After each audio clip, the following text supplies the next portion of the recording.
It's story time.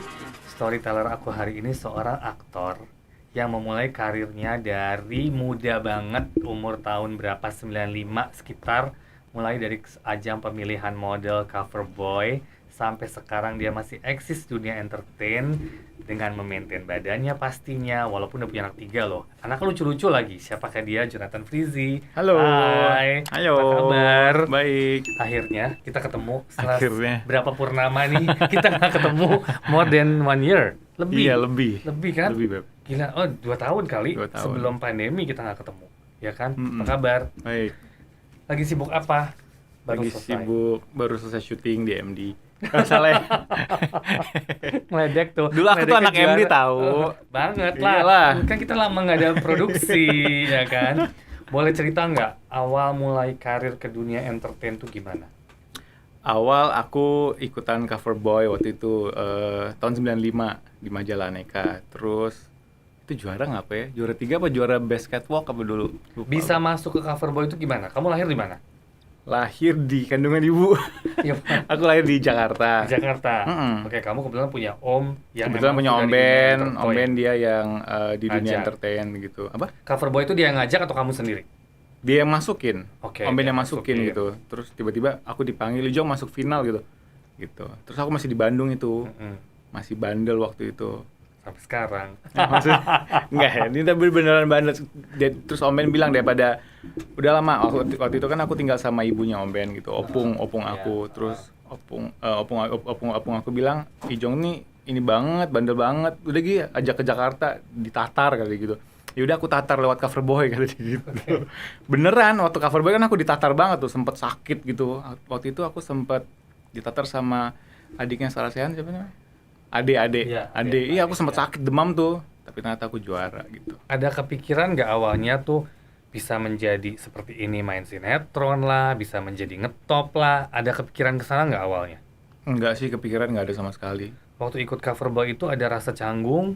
Kan kamu dari Bandung, berasa ya kan? banget canggungnya, makanya aku bilang aku Itu berasa umur berapa ya? ditatar. Itu umur berapa? Berapa ya? 13 apa 14 ya? Wow, Heeh. itu muda banget ya. 95 Ya, kan? tapi waktu Aku sekarang masih muda, 10 tahun yang lalu itu. pada masa itu emang cover boy hits sekali. Hits banget. Hits banget sampai tahun-tahun ke depan itu kan masih hits banget. Kayaknya semua banyak banget cowok-cowok ataupun cewek pasti besar dari situ gitu. Benar, Kalau dari benar. situ kayak gadis sampul biasanya gitu kan. Benar. Zaman sekarang kayak apa ya? Kayak bintang iklan, bintang di media sosial banget gitu kan. Iya. Terus masuk ke dunia acting gimana? Masuk itu udah kayak secara nggak langsung masuk otomatis aja. Udah lanjut habis itu.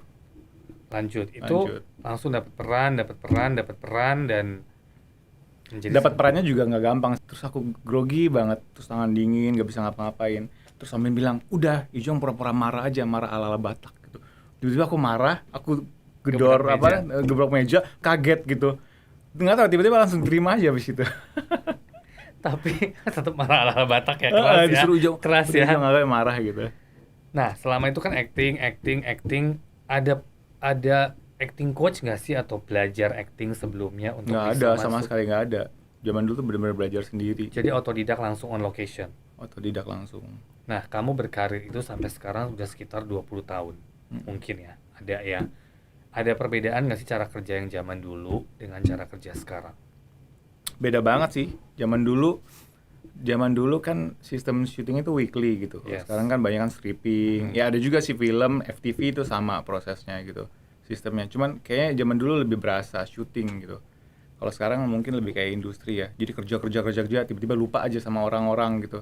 Kalau di zaman dulu beruntung banget aku dulu pernah ngerasain sistem syuting yang kayak zaman dulu. Jadi aku ketemu sama orang-orang yang sekarang tuh, "Oh, Jong yang zaman dulu" gitu. Terus ketemu sutradara, teman-teman kru. Semuanya lah sistem-sistem zaman dulu aku udah kenal semuanya. Iya, kalau sekarang emang kalau kita ngobrol semua lebih industri ya, karena emang ya stripping gitu, maksudnya kayak kejar setoran aja. Kejar Tapi ya setoran. dari segi materi kan jauh lebih bagus stripping kan. Iya Ya ya. walaupun kemarin kalau kita ngomongin weekly, kita juga pernah ngalamin weekly dulu kan satu episode 3 hari atau 4 hari ya. Kalau sekarang kan one day one gitu kan, lebih cepat sih. Tapi kalau selalu memilih balik ke dulu atau oke dengan pola yang sekarang? Aku lebih pilih balik ke dulu. Aku dulu 1 minggu, pasti lu juga pernah ngerasain kan, kita dulu 1 minggu bisa 4 judul. Betul. Aku pikir-pikir hebat juga ya zaman dulu ya. Satu judul 2 hari.2 hari. Dulu di MD 2 judul. Ya.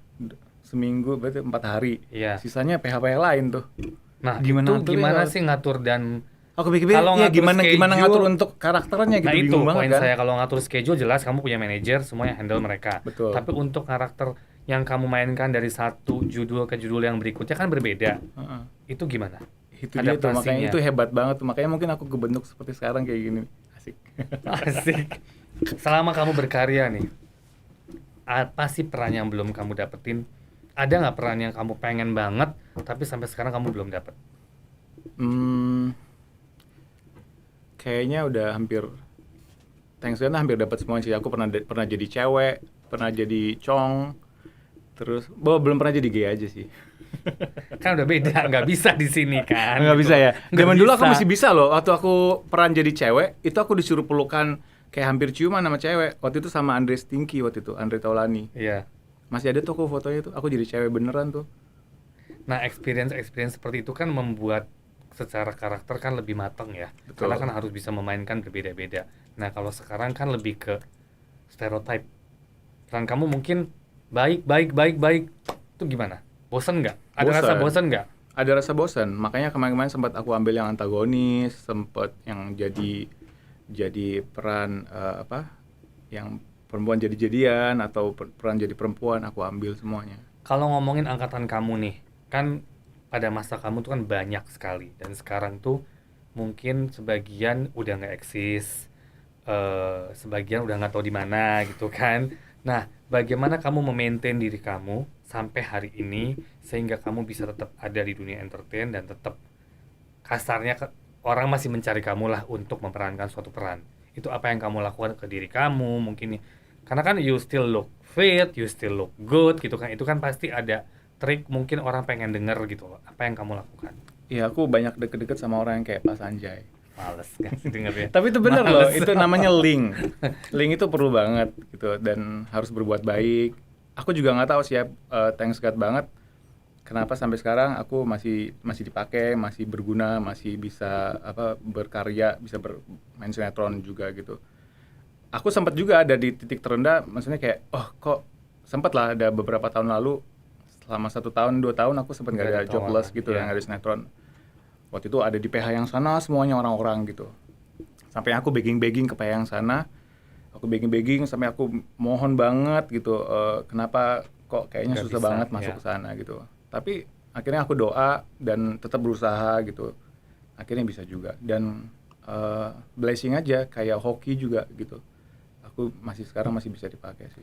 Dari segi perawatan, what did you do to yourself? Sebenarnya nggak ada sih. Aku kalau perawatan wajah badan ya paling nge-gym. Iya. Terus aku olahraga, aku suka banget basket kan. Itu yang pasti. Tapi kalau nge-gym juga jarang-jarang gitu.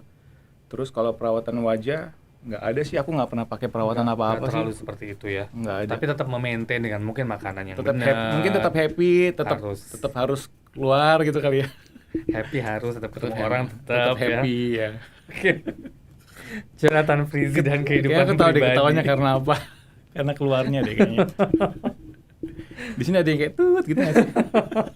Nggak ada. Justru makin gila makin seru. Oke. Oke, dalam kehidupan pribadi. Menikah dan punya anak kamu 3 sangat lucu-lucu dan kita semua lihatlah di sosial media gitu loh. Apa sih wujud cinta Ijong ke anak-anak? Anak-anak itu berkat sekali buat aku gitu. Zoe sama Zion gitu. Ya ternyata aku akhirnya punya anak juga gitu. Aku pikir aku akan menikah tuh nanti umur 40-an.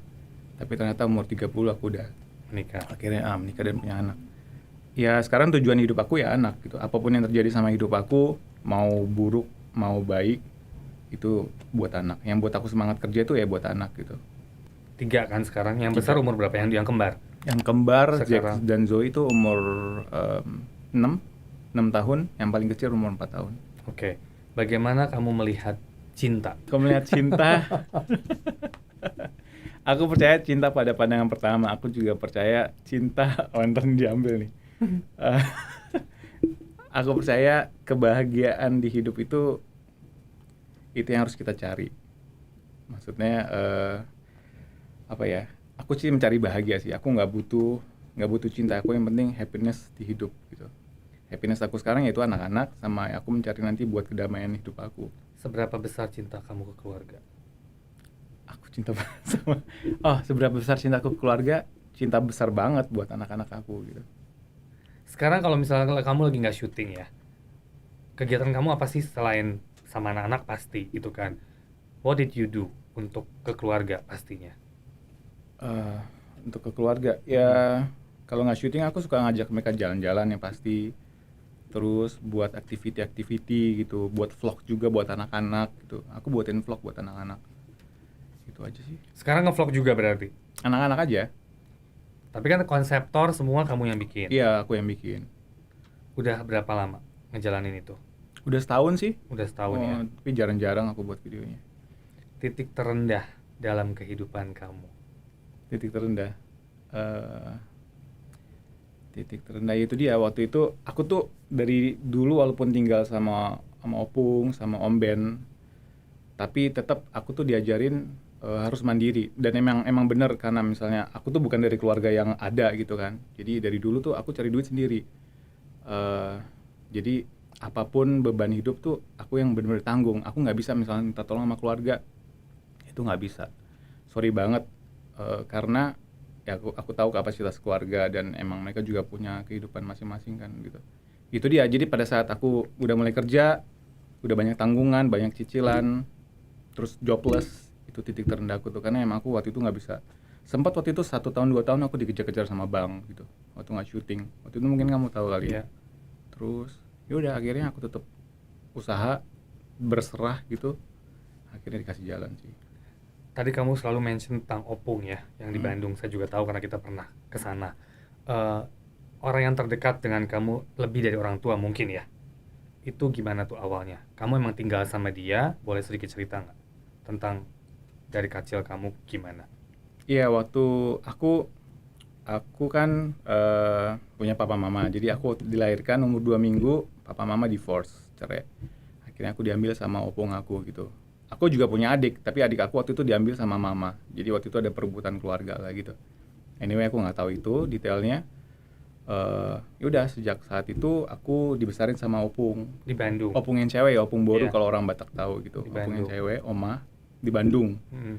Dibesarin dengan yang berkecukupan apa adanya, sangat-sangat apa adanya gitu. Jadi aku benar-benar waktu dulu aku pernah ngamen, aku pernah cari duit sampai akhirnya aku ya untuk bantuin opung juga. Opung cuman memberi kasih dan sayang, membesarkan dengan kasih dan sayang. Tapi kalau untuk soal biaya dan lain-lain itu kita bareng-bareng. Sampai waktu kecil, waktu SMP SD SMP aku udah sampai belajar biliar, sampai jago untuk juara, untuk dapetin duit untuk sekolah gitu. Ya itu dia, mungkin berasanya sama opung kasih dan sayang dan cinta karena kita dari kecil, aku dari kecil itu benar-benar grow sampai sekarang, sampai aku sekarang itu ya kita kecil tapi penuh dengan kasih dan sayang gitu sih. Terus apa ya berkesan banget, makanya aku berdedikasi hidup aku buat opung waktu itu. Jadi apapun aku berikan buat opung. Lumayan menarik. Kalau ngomongin keluarga, orang tua sekarang di mana? Orang tua sejujurnya kalau kamu nanya ini 3 tahun 5 tahun lalu aku bilang aku nggak tahu. Tapi kalau sekarang kamu tanya orang tua di mana, udah pada meninggal. Oke, sorry. Gitu. Oh, untuk kemarin kamu nggak tahu? Tiba-tiba aku tahu, oh udah meninggal gitu. Kamu kemarin nggak tahu? Nggak tahu. So kamu dapat informasi itu dari keluarga. Oh, selama ini berarti kamu tidak pernah bertemu? Papa iya, cuma kalau mama enggak sih. Oke. Ya tahu-tahu udah sakit dan meninggal. Ada rasa sedih, pasti kalau sedih. Ada rasa penyesalan kenapa kamu tidak taking care of them atau gimana? Rasanya campur aduk antara kayak, oh punya orang tua, oh harusnya aku jagain nggak sih? Oh tapi kan nggak ada waktu dan nggak ada kesempatan buat jagain gitu. Jadi banyak yang kayak Mix in your mix mind. banget, karena emang bener kan tiba-tiba udah aku umur sekarang gitu, oh ternyata ada papa dan mama gitu ada yang mungkin ingin kamu sampaikan para pendengar kita pasti nanti bahwa what should we do sih kalau di posisi kamu gitu loh. Yang cepat terlintas di pikiran aku, what should we do kalau kita tahu di posisi kayak aku sekarang nih. Begitu kita tahu kita punya orang tua, coba aja dikasih kesempatan ketemu tatap langsung, gak usah ngomong, pakai hati, ikutin aja hatinya kayak gimana gitu. Kalau pada saat itu aku tahu, aku akan ketemuin, aku coba lihat, aku coba rasain hati aku gitu. Tapi semua itu proses ya. Ya, setuju. Kalau waktu itu aku masih emosi, masih nganggep mana nih bokap nyokap nih, ke laut aja. Jadi waktu dulu aku ditanyain sama orang-orang, papa mama mana? Ke laut, aku bilang gitu. Karena aku dibesarin sama opung kan gitu. Aku ibaratnya kayak nggak punya orang tua gitu. Kamu masih muda, emosi masih tinggi. Mungkin itu makanya aku proses. Tapi kalau sekarang mungkin buat orang-orang masih muda atau dewasa, coba untuk berpikir dewasa, berpikir jangan emosi, walaupun susah ya, bukan menggurui juga gitu. Pada saat kita tahu kalau kita punya orang tua, kita baru ketemu pada saat kita dewasa, coba temuin, coba pakai hati, mungkin coba peluk. Aku kangen banget sih waktu mama aku lihat mama udah nggak ada, aku coba peluk gitu. Oh, berasa kok gitu. Oke. Dalam kehidupan pribadi. Oh, ya. Ada mungkin yang saya nggak mau ngomongin terlalu jauh, tapi ada sedikit message nggak atau mungkin sedikit info tentang gosip-gosip yang lagi beredar nih, gitu kan? Oke, gosipnya nggak segitunya juga sih. Apa ya? Biar heboh ya, Beb. Ya dunia aku kan dunia entertain dan dunia keartisan gitu, dan kalau syuting juga pasti ketemu sama lawan main yang pasti ya beda jenis gitu, dan kita punya dan harus membangun chemistry. Betul. Sama siapapun gitu, dan aku juga itu nggak membeda-bedakan loh. Jadi sama zaman dulu, sampai aku dulu pernah syuting di MD sama Dewi Persik, dikira aku pacaran sama Dewi Persik, sampai akhirnya ada yang baper. Terus sama ada pemain siapa lah, banyak lah pemain-pemain cewek gitu. Tapi aku dulu sempat dikasih tahu sih, maksudnya dikasih saran sama siapapun lah, pasangan-pasangan, jangan terlalu deket, jangan terlalu baper gitu. Menurut aku sinetron-sinetron di MD itu bapernya bagus banget, harus pakai taci. Gimana aku syuting di MD yang sekarang ya gitu, aku bilang. Kalau yang sekarang kayak aku syuting di PH yang lain tuh, mereka tuh sangat menjaga banget loh, padahal soal taci, soal chemistry, soal sayang-sayangan, bertutur kata romantis. MD tuh termasuk, aku bilang romantis banget. Sampai aku akhirnya intinya bilang kalau percuma, dengan aku jawab gosip itu ya, percuma merit sama artis. Gitu aja. Ya nggak? Oke, ada satu message Ya yang ini, percuma. ini orang film lama nih, ya nggak? Aku nggak tahu, aku belum pernah merit sama artis. Tapi kan hidup sama di lingkungan artis, iya dong. Bener nggak? Saya suka kata-kata kamu tadi yang bilang semua kita lakukan pakai hati. Iya Itu dong. selalu tagline saya dari awal sampai kemarin ketemu Mbak Vena Melinda, sebelumnya. Dalam setiap perbuatan, dalam setiap pekerjaan, dalam setiap things we do, kalau kita menggunakan pakai hati, ya hopefully everything goes well. Amin. Jadi aku Iya merasa dong. itu pegangan paling kuat sih. Betul. Makanya aku sampai sekarang aku pakai hati. Ya, thanks God, puji Tuhan, aku masih dipakai. Bersyukur banget di umur aku sekarang masih laku di Masih sinetron-sinetron. 17 kan, masih muda Masih kan? banget dong. 20 Yang mana, lah. Beb? 20 ya, 20 ya, 20. Gitu. Oke, kayaknya cukup ini hari kita berbincang-bincang dengan Jonathan Frizzy. Jangan lupa share, like, and comment Hello Story hari ini bersama Jonathan Frizzy. Harus dong. Masih banyak sih informasi yang belum saya korek, tapi mungkin pada waktunya kita akan korek lagi. Thank you. Udah aku jawab, Thank makasih you. loh.